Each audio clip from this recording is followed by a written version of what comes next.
Even if you only tune your piano twice a year, that always gives me 10, 15 minutes extra to do either some cleaning, some voicing, or some regulation. So it's really, you're trying to give the pianists the most value, especially because it's very expensive. I mean, you pay so much money for the piano, so you want to keep it, right? Absolutely, yeah. So we talked about how to become a technician, and you need about 500 pianos to become a full-fledged, competent piano technician? Well, not full-fledged, but able to go into a home and tune it competently without breaking anything. I think to become a technician that can do most everything you need during a tuning appointment, it takes a lot more than that. I would say that is the beginning stages of technical competence and tuning competence. But yes, about 500 tunings will get you in the ballpark. So at least 500 pianos. Sure.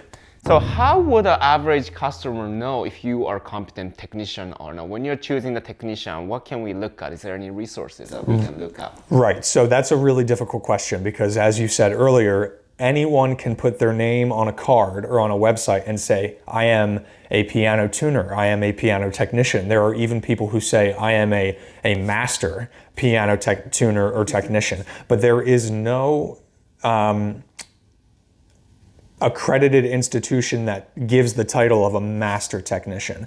However, there is one institution that I am a part of myself, and a lot of technicians in this area are also a part of. It's called the Piano Technicians Guild.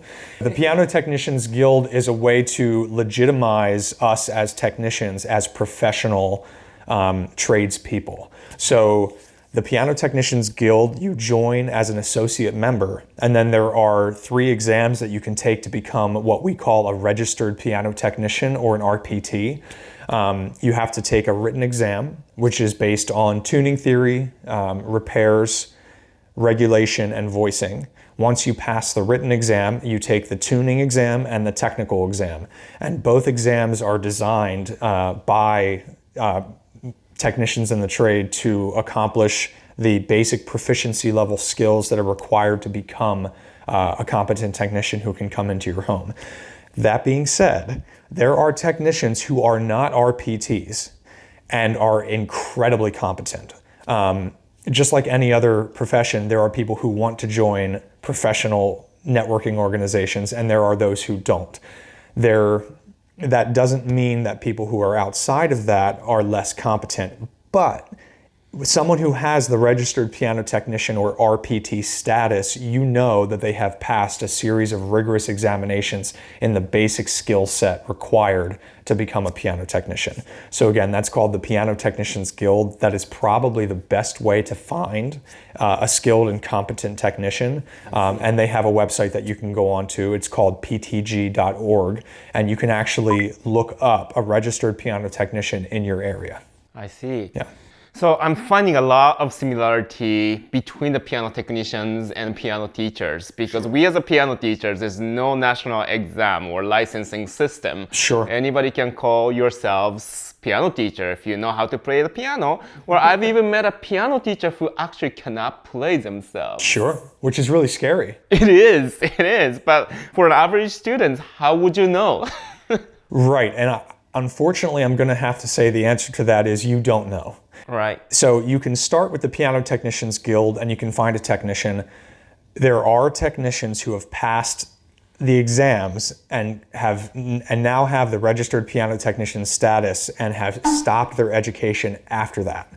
So that is a risk as well. So there's no real way to know. I would say outside of the Piano Technicians Guild, the best way to find a technician who's competent is word of mouth. Mm-hmm. So you use me as a technician. If you're satisfied with my service as a technician, then you recommend me to your students and to your teachers. I always do.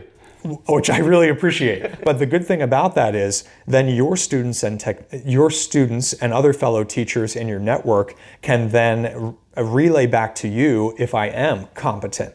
Am I nice? Do I charge a fair price? So the word of mouth is really one of the best ways to discover if a technician is someone who's going to work well with your personality type, is going to serve your instruments well, and has the skill set to do so. Right. So piano teachers have MTNA as well, and I'm a member of it, but I'm not a certified piano teacher. So I could be lying to you. Everything I will be saying in the video might be lie, but you just have to trust me. Right. And Yeah. if it works for you, that's great. If it doesn't, then you can go to other channels. Well, don't go to other channels. Don't go to other channels. He's great. So how am I as a customer? I've been asking you to tune my pianos over a year now. I think, more yeah. than over a year. Absolutely. About a year and a half, I think. I think you're wonderful as a customer. And the reason you're wonderful as a customer is that you ask me to, not ask me, you reach out to schedule piano tunings a little bit in advance of when you actually need the tuning. You're very good at anticipating when your pianos need service. The thing that makes that really great for me as your technician is that I'm able to give you the best scheduling options, and it gives me the opportunity to serve other customers too without having to move too much of my schedule around. So that's great.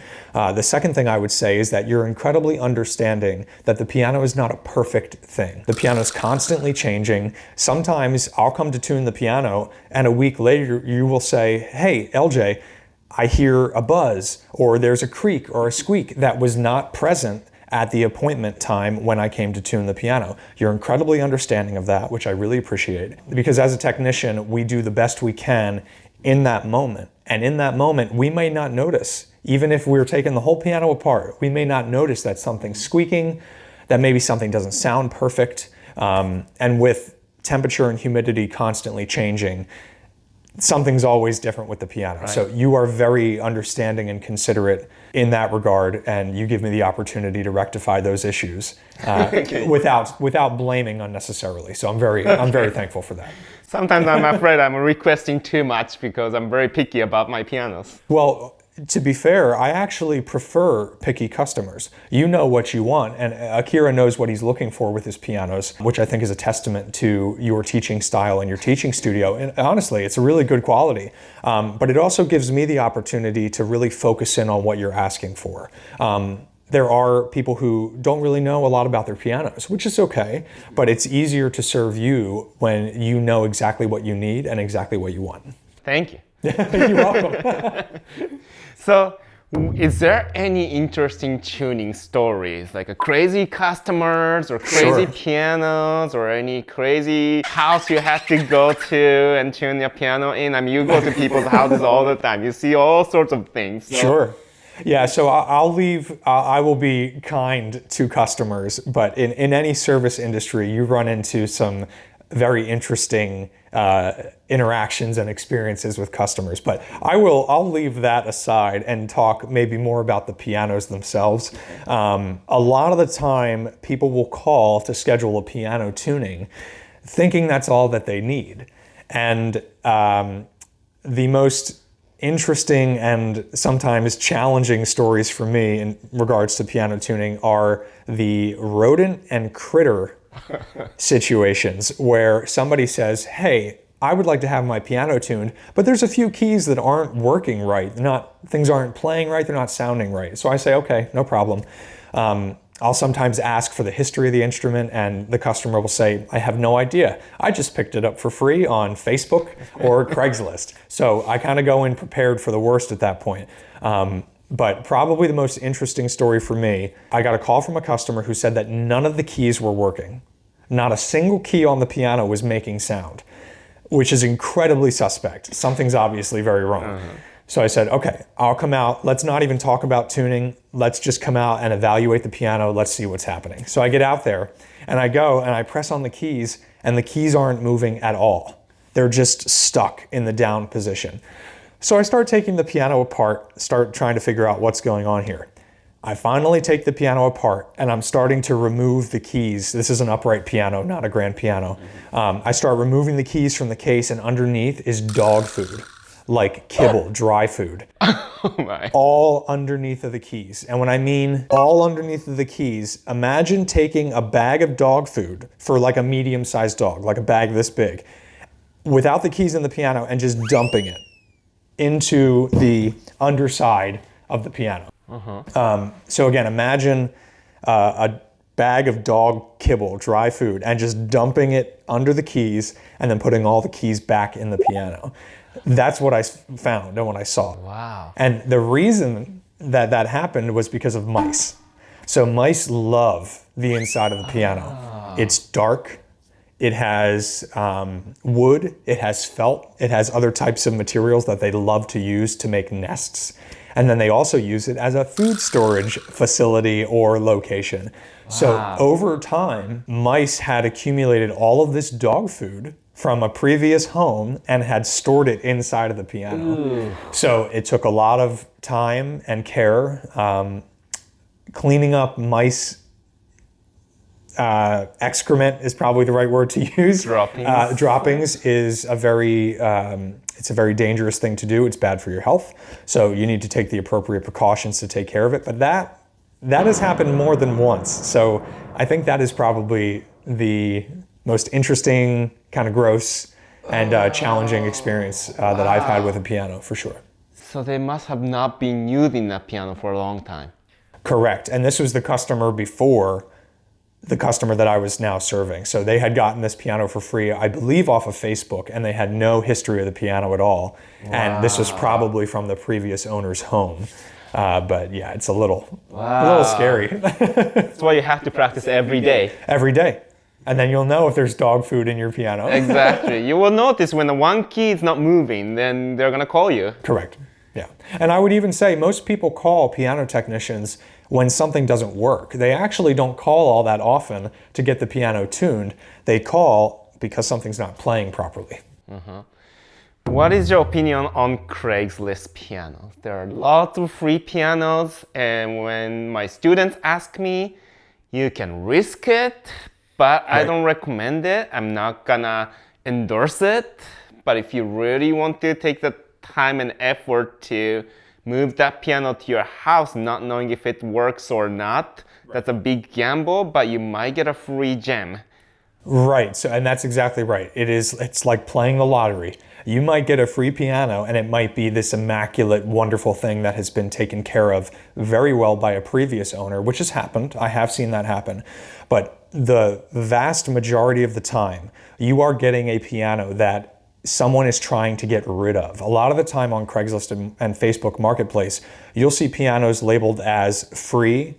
If you can move it, you can have it. Phrases like that. And these are people who, I don't think they're acting maliciously in any way, but they're just trying to get rid of their piano. And I understand that.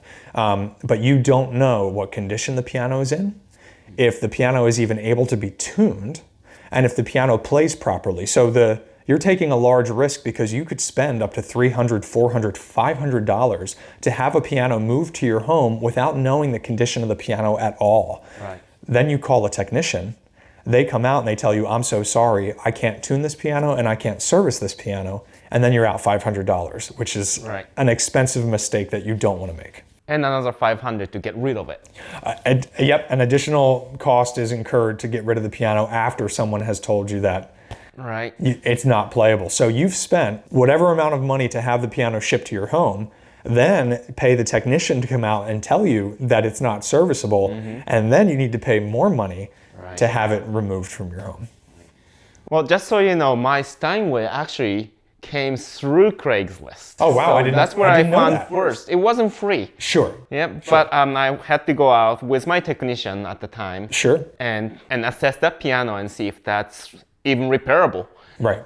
And I had to take my technician to maybe 5 different pianos before I met this piano. Oh, wow. And finally, I got approval from my technician. But I had to negotiate because the piano wasn't even in a playable condition. And I got an estimate for the repair and talked to the previous owner. And hey, this is honestly what's gonna cost to fix it. Sure. So I can only pay this much, and they agreed to it. Oh, good. Yep. So that's how I got that piano. Well, there you go. So there's a success story for a Craigslist piano, but you did your due diligence. Exactly, and it wasn't free.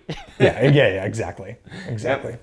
Well, we got a lot of interesting stories, but is there anything you want to add at the end of this interview? First, I would like to say thank you for interviewing me. Thank you for coming to join us. No, absolutely. And I'm really grateful for the opportunity to serve you and to tune and take care of your pianos. I think it's a real privilege.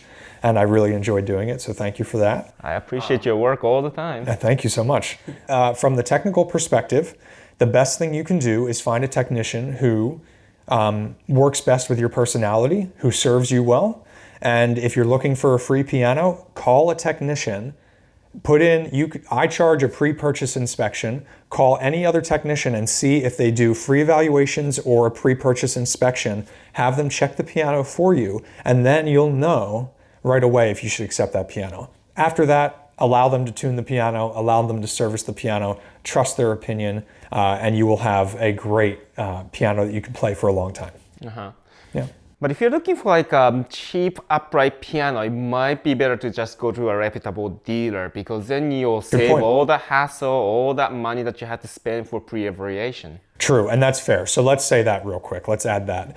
We have a couple local dealers in the area. Cunningham Piano Company, they have multiple locations. We have Jacobs Music, also multiple locations, and then Grafton's and Taylor's Music.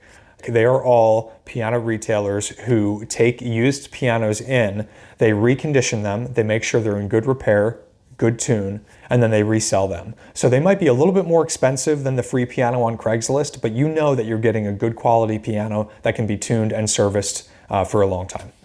And it's warranted. Exactly, and there's a warranty, which is fantastic. Yeah. But when you're looking for $60,000 piano, then it's worth it. Oh, absolutely. Yeah. All right, well, thank you for coming in today. Absolutely. And I really appreciate your time. And I've learned a lot today. There are so many things that I didn't know about tuning, like I said in the last 2 videos. And also, I found so many similarities between our works. Absolutely, yeah. And thanks for having me. This was fun. All right, thank you very much. You're welcome. Thank you for watching till the end. I learned so much more from this interview about maintenance and piano technicians' jobs. And I was so surprised to find so many similarities between technicians and piano teachers. As usual, huge thank you to all my patrons and YouTube members for your support. I hope this video helped you understand more about piano maintenance. If you found these videos interesting, please hit the like button. If you have any questions or comments, please leave them in the comment section. I'm not a piano technician, but I'll try to answer your piano-related questions as much as possible. If you're interested in one-on-one piano lessons or consultations with me, I'll leave the link to my appointment system in the description. If I get a lot of good comments and likes, besides my performance and tutorials and music talk and cultural talk, I'll try to bring contents like this more often. So please subscribe if you haven't done so. Alright, I'll see you in the next video. Bye bye.